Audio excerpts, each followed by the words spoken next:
Dili ta mo suportaan ang mga tao nga dili mo antos para sa Pilipinas o sa mga Pilipinos. Nga naay trillions nga nawa gikan sa atong panudlanan, naay billions nga nangawa sa atong mga unprogrammed fund, wa subaya. Siging subay anang 125 million unsa man ang klasihas mga opisyal sa atong nasod. Sige mong daginot anang puling sa inyong isig katawo, ang troso sa inyong matawa ninyo kuhaa, mga tigpakaron ingnon kamo. O kung sa may dungog sa atong Congress karon nga sila ginganla na og House of Crooks.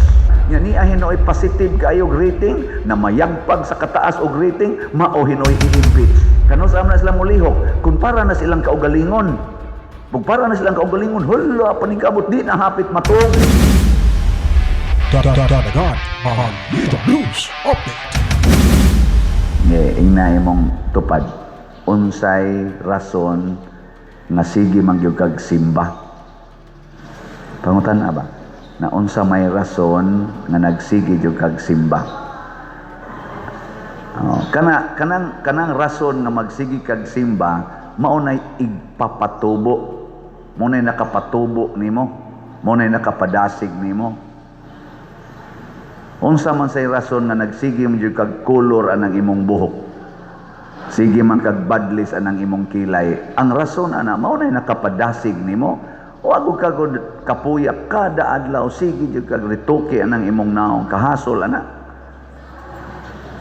Unsa man say hinungdan nga gasige man kag trabaho ana.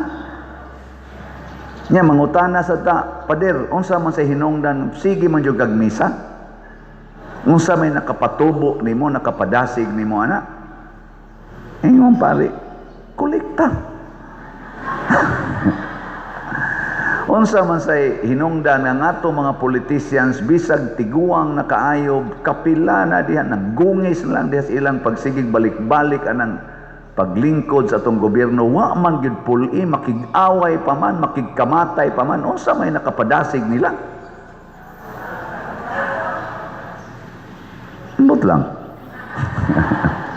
Wa puli, matiguang na kayo, lisod dagig lakaw. Politika lang yapoy gisgutan. Nay uban nag-wheelchair na, sige lang yapon anang yuta, siging kaso anang yuta, ga-wheelchair na, hapit na di nakalakaw. Kaso lang yapon, makigkamatay lang yapon na to husgado. Unsa may nakapadasig nimo ana? I-check nato, basin ang nakapadasig nato mao ang gitudlo sa mga Parisiyo og ni Herodes. Ug unsa may gitudlo sa mga Parisiyo og sa mga og ni Herodes nga mao say gitudlo sa kalibutan nato karon, unsa man? Garbo, pride. Nagsunod mo sa mga Parisiyo og ni Herodes, mga dao, mga pagarbuhon. Gusto yun nga ang inyong salapi, kutob lagi sa inyong pagpagarbo sa inyong kaugalingon, dili para sa uban. Mauna, sa ato rong mga politicians, sa mga Marcos Group, Duterte's Group o Pinklawans Group, kinsa Manila ang tanaw ninyo gitudluan sa mga Parisiyo og ni Herodes? Secret. Kana bang garbo gyud ba? Garbo gyud mo ay nagpatigbabaw. Nya kini ra bang garbo mga igsoon gitawag man ni siya ang prinsipe or amahan sa tanang sala. The prince of all sins. Di ba do naman tay 7 capital sins? Ang nag-una diha pride. Nya kung gusto natong buntogon, maminaw sa tas gitudlo sa Ginoo. Diri sa atong unang pagbasa, niingon diri, bulahan ang tao nga mobarog taliwala sa mga pagsulay, kaysa iyang pagdaog sa mga pagsulay, makadawat siya sa kinabuhi ang ganti nga gisaad sa Dios alang niadtong mga nahigugma kaniya. Ug unsa may atong gugmas Ginoo? Mao ang pagsunod sa iyang pagpaubos. Di ba si Kristo matud pa sa sulat ni San Pablo ngadto sa taga bugua sa nako ning Bible. Philippians man na. Pilipos nga niingon si San Pablo, bisan siya Dios, iyang gihubo ang iyang pagka-Dios ug nagpaubos siya sa magtao. Nahimo siyang tao ug nisulob isip, murag ingon aning pagkasulti ba, pero di ginis exactly mao. Gisulob niya ang pagka-sulugoon, pagkaulipon, ug nagmasinugtanon siya hangtod sa kamatayon sa cross. Ingon ana ang pagpaubos sa Ginoo, ni anhi siya aron mahimong tao ug nagantos ug nagpakamatay para nato.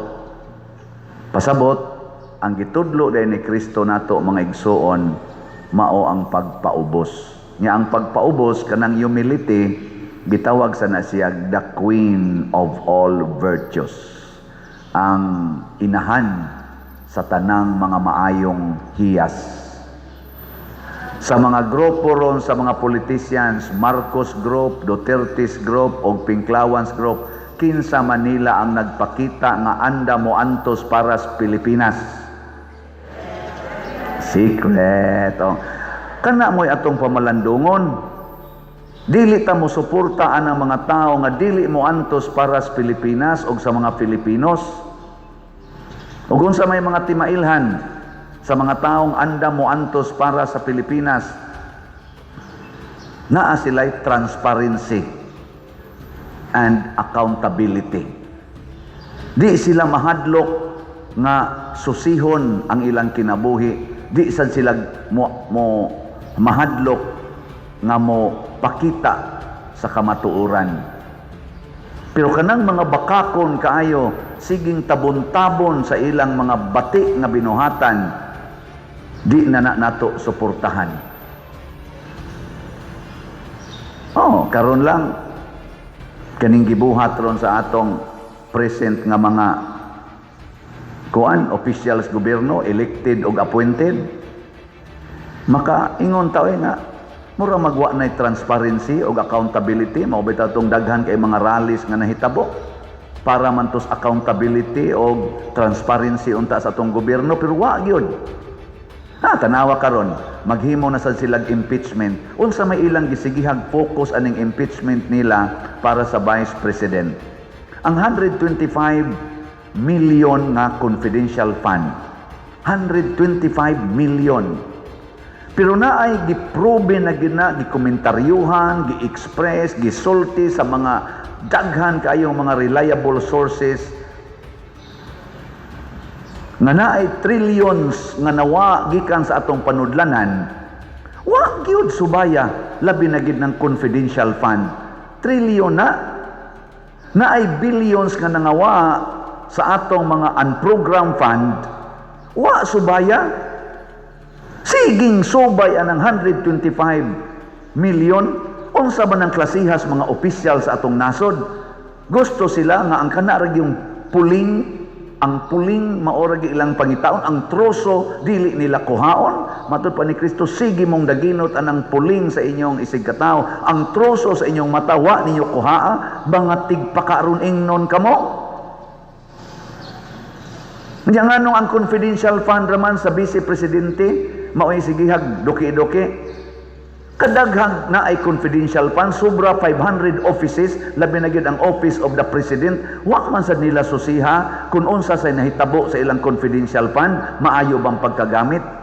Gani ang resulta sa finding sa COA sa Office of the Vice President na amay unmodified nga findings, nindot man na, nakapasar man. Pasabot ang COA, ang ato yung department nga maogi mo audit sa mga government offices, ni deklarar na nga way anomalya sa paggamit sa mga pundo nga gihatag sa Office of the Vice President.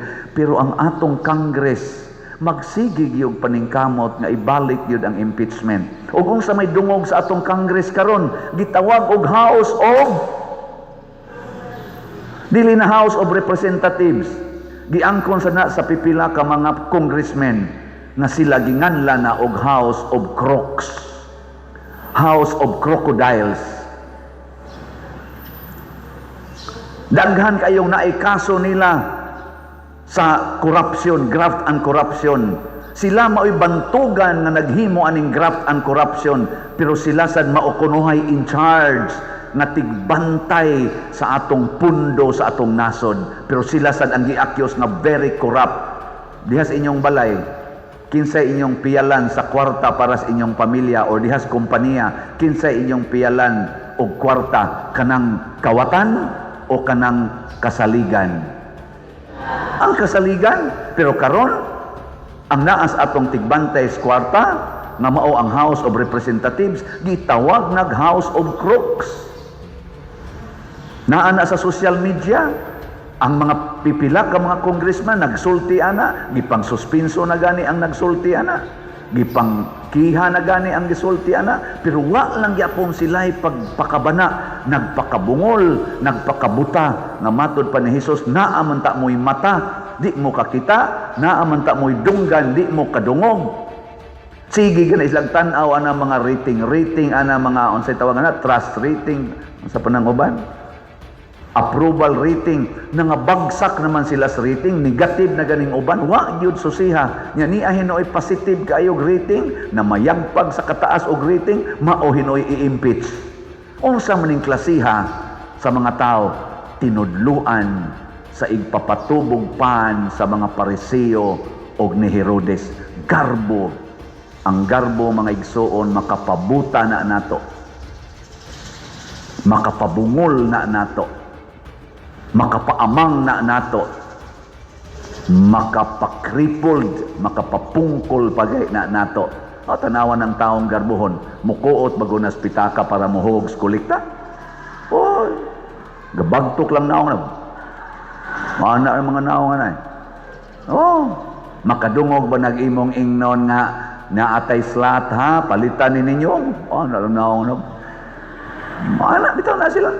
Kanos am na sila mulihok, kung para na silang kaugalingon. Kung para na silang kaugalingon, hala, paningkamot di na hapit matong. Pero para sa uban, na, maingon nila, ala mo na, kanya-kanya ta. Mao na sila. Ang yun sa may mahitabo. Matod pa sa atong unang pagbasa, minahal kong mga igsoon, ayaw kamo palimbong ang tanang maayo og hingpit nga gasa nagagikan sa langit. Dili gayud siya mausab. Tanawa, dili gyud mausab.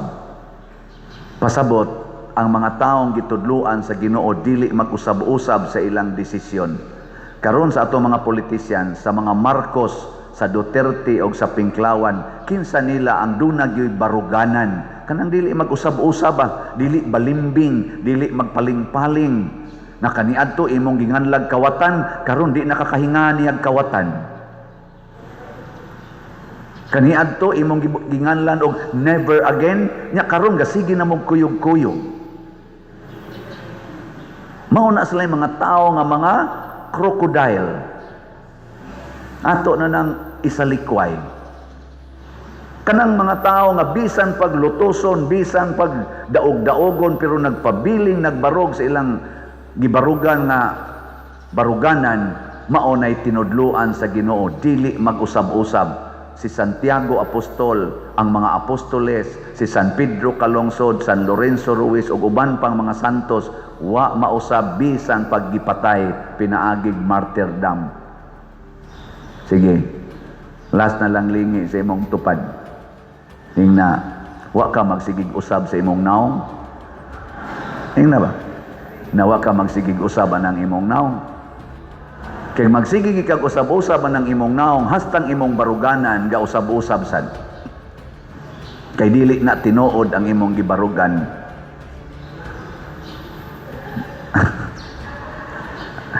Ug sa may mahitabo aning gasigig usab-usab, kanang gasunod sa tambag sa dautan. Tanawa diri ay. Ang saning gingon diri, apan moabot ang tentasyon kung ang tao ganuyon o hayloon sa dautan niyang tinguha. Mo na ha? Unya ang iyang daotang tinguha manamkon. Sus, mga anak pagidi ay. Muna ron, nanganak na ron sila, daghan na. Daghan na kayo na ron sila, malita-malita ng kwarta karon, nanganak na. Manamkon og manganak og sala. Nawa ha? Kani din atong garbo, kani atong pagka self-centered, manganak da inig sala. Og inig kahingkod na sa sala, manganak kini og kamatayon. Kamatayon. Ang ato intaong dungog sa Pilipinas, namatay na. Gitawag na taog, the most corrupt country sa atong mga silingang nasod. Ang atong mga OFW, daghan na nila nga insultuhon sa ilang mga amo o sa ilang mga kauban. Your country is very corrupt. Your leaders are very corrupt. Luoy kay sila. Dili na nila ikapagarbo ang atong nasod. Inigingon, from what country? May una, Philippines.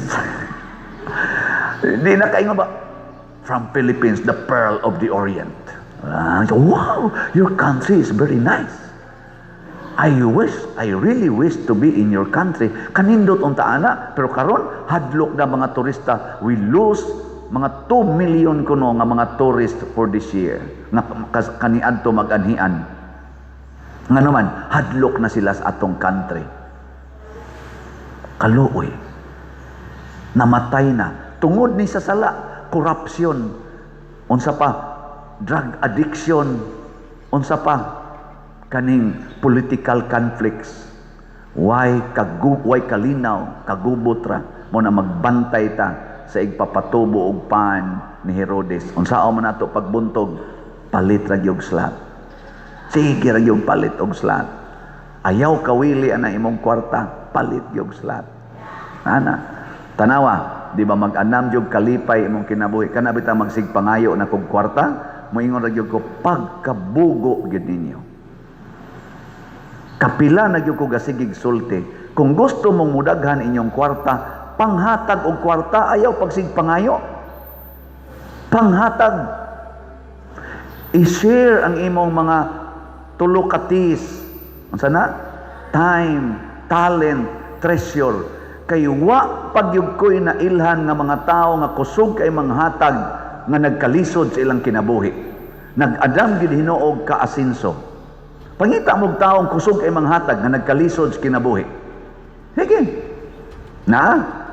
Kana yung manghatag yun ba? Mualagad yun nga way reklamo. Naadi ay. Sige, presentahe ko.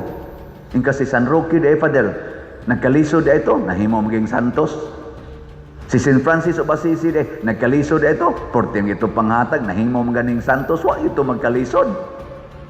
Kana bang akong pasabot ba nga nagsigig pangayo kay, lisod kay ko, luoy kay may. Kana siya, bunga na sa imong sala nga naingon ka ana, di man ka manghatag, daw manggug ka nya malimbungon pagyod. Nagsigi man kag himog sala, ni bunga na sa imong kamatayon sa imong dungog, kamatayon sa imong maayong kaugmaon, kamatayon sa imong relasyon, kamatayon sa imong kabalaan.